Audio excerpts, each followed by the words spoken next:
काव्या और मोहन को वापस आने में रात हो जाती है। काव्या हवेली में कदम रखते ही तन्वी को आवाज़ लगाती है। वो अपनी खुशी तन्वी के साथ शेयर करना चाहती थी। आज उसकी ज़िंदगी का इतना महत्वपूर्ण दिन है। आज वो अपनी मकसद के एक कदम और आगे बढ़ गई। आज सारी प्रॉपर्टी उसके नाम पर हो गई है। बहुत जल्द वो इसे बेच के अनु के जल्द से जल्द ऑपरेशन कराएगी। वो खुशी से तन्वी को आवाज़ लगाती है, तन्वी तन्वी। कमला काव्या को कहती है तन्वी सो रही है। काव्या हैरान होकर पूछती है, इतना जल्दी तन्वी सोने चली गई? कमला काव्या को जवाब देती है, उन्होंने दोपहर का खाना भी नहीं खाया। काव्या कमला से पूछती है, आखिर क्यों? तन्वी ने दोपहर का खाना क्यों नहीं खाया? कमला उसे सारी बातें बताती है। काव्या को तन्वी के ऊपर बहुत गुस्सा आता है। उसके मना करने के बावजूद वो उस कमरे में क्यों गई थी? काव्या डिनर करती है। कमला और मोहन के जाने के बाद हवेली का मेन डोर बंद करके अपने कमरे में सोने जा रही थी कि तन्वी की आवाज़ उसे सुनाई दी। तन्वी फिसफिसा के कुछ कह रही थी। काव्या हैरान होके मन ही मन कहती है, तन्वी किससे बात कर रही है? काव्या तन्वी के कमरे का दरवाज़ा खोल के देखती है कि तन्वी अपने बिस्तर पर सोई हुई है और नींद में कुछ बड़बड़ा रही है। काव्या तन्वी के पास जाती है और समझने की कोशिश करती है कि तन्वी क्या बड़बड़ा रही है नींद में। तन्वी नींद की हालत में बोल रही है, काव्या तेरी माँ सही थी, हमें यहाँ आना नहीं चाहिए था, वो लोग तुझे मार डालेंगे। काव्या तन्वी को उठाती हुए पूछती है, कौन लोग तन्वी? कौन मुझे मारना चाहता है? काव्या तन्वी को छूते ही उसे पता चला तन्वी को तो बहुत तेज़ बुखार है। उसका शरीर आग जैसा तप रहा है। कमला और मोहन भी चला गया है। अकेली वो अब क्या करेगी? तन्वी तो बहुत तेज़ बुखार है, सुबह तक उसकी तबीयत और ख़राब हो सकती है। काव्या को अपने आप के ऊपर बहुत गुस्सा आ रहा था। क्यों उसने कमला की बात सुनकर एक बार भी तन्वी से क्यों नहीं मिली? मोहन के रहते हुए अगर उसे पता चल जाता कि तन्वी की हालत इतनी ख़राब है, उसे इतना बुखार है, तो शायद मोहन उसे डॉक्टर के पास ले जा सकता था। अभी वो क्या करेगी? इतने में काव्या को याद आया कि नीचे हॉल रूम में कुछ इमरजेंसी मेडिसिन हॉल रूम के शोकेस के ड्रॉअर में है। काव्या उसे लेने के लिए नीचे हॉल रूम में जाती है। इतने में उसे महसूस होता है कि कोई दौड़कर उसके पीछे से दूसरे कमरे में गया है। काव्या अपने आप को संभालते हुए नीचे हॉल रूम में आती है और मेडिसिन ढूंढने लगती है। इधर उधर देखते हुए उसको एक मेडिसिन बॉक्स मिलती है। वो उसमें से फीवर का मेडिसिन निकाल के तन्वी के लिए पानी लेने किचन में जाती है। काव्या किचन से पानी लेकर तन्वी के कमरे की तरफ जाने लगती है ताकि तन्वी को वो खिला के बुखार किसी तरह थोड़ी कम हो जाए। सुबह होते ही किसी तरह तन्वी को इस जगह से निकाल के कोलकाता ले जाना पड़ेगा। ये सब बात सोचते सोचते काव्या तन्वी के कमरे में जाती है, लेकिन तन्वी के कमरे के दरवाज़ा खोलते ही काव्या चौंक जाती है। तन्वी अपने बिस्तर पर नहीं है। काव्या वॉशरूम में देखती है, तन्वी वहाँ भी नहीं है। काव्या तन्वी को आवाज़ लगाती है, तन्वी तन्वी। इतनी बुखार में अकेली वो कहाँ गई होगी?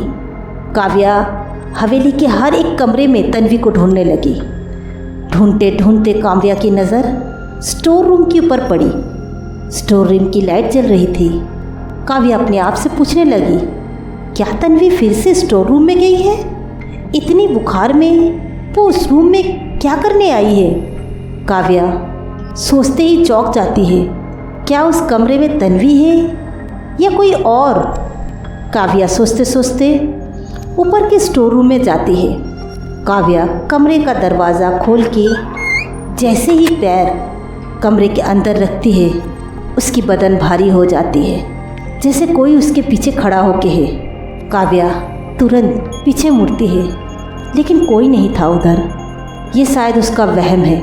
काव्या यही सोच के कमरे में आगे बढ़ती है। जैसे ही काव्या कमरे के अंदर जाती है, अचानक एक ठंडक उसे फील होती है, जैसे एक हवा जैसे उसके कान के पास से गुजर जाती है।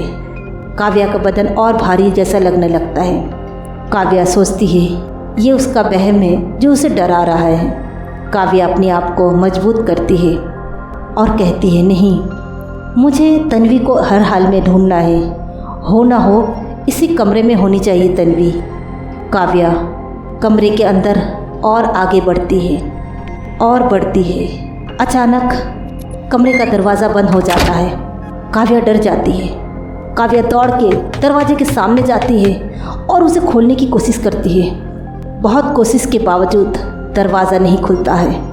काव्या मायूस होके इधर उधर देखने लगती है और सोचती है ये कैसे हो गया, ये दरवाज़ा अपने आप क्यों बाहर से बंद हो गया। यहाँ तो कोई भी नहीं था मेरे और तन्वी के सिवा। तन्वी मिल नहीं रही है और यहाँ ये दरवाज़ा कैसे बंद हो गया।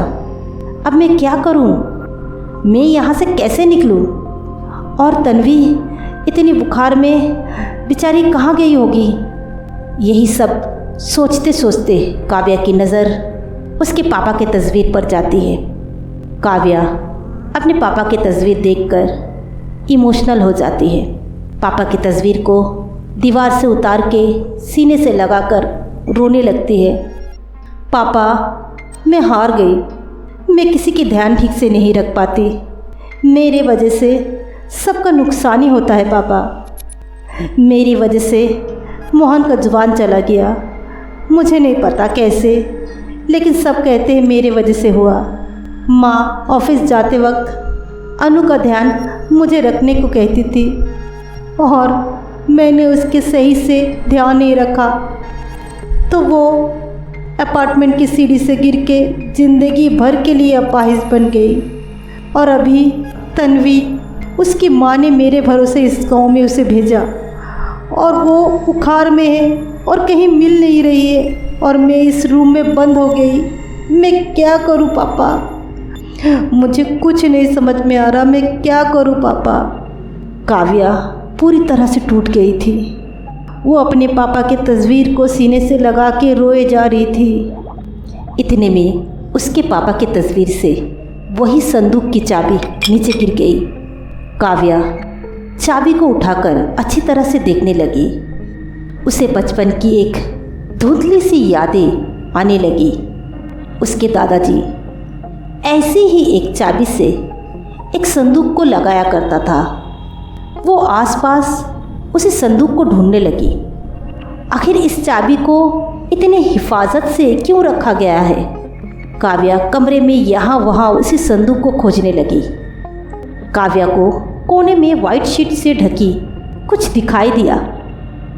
काव्या उस कपड़े को हटाकर देखती है, उसके नीचे संदूक है।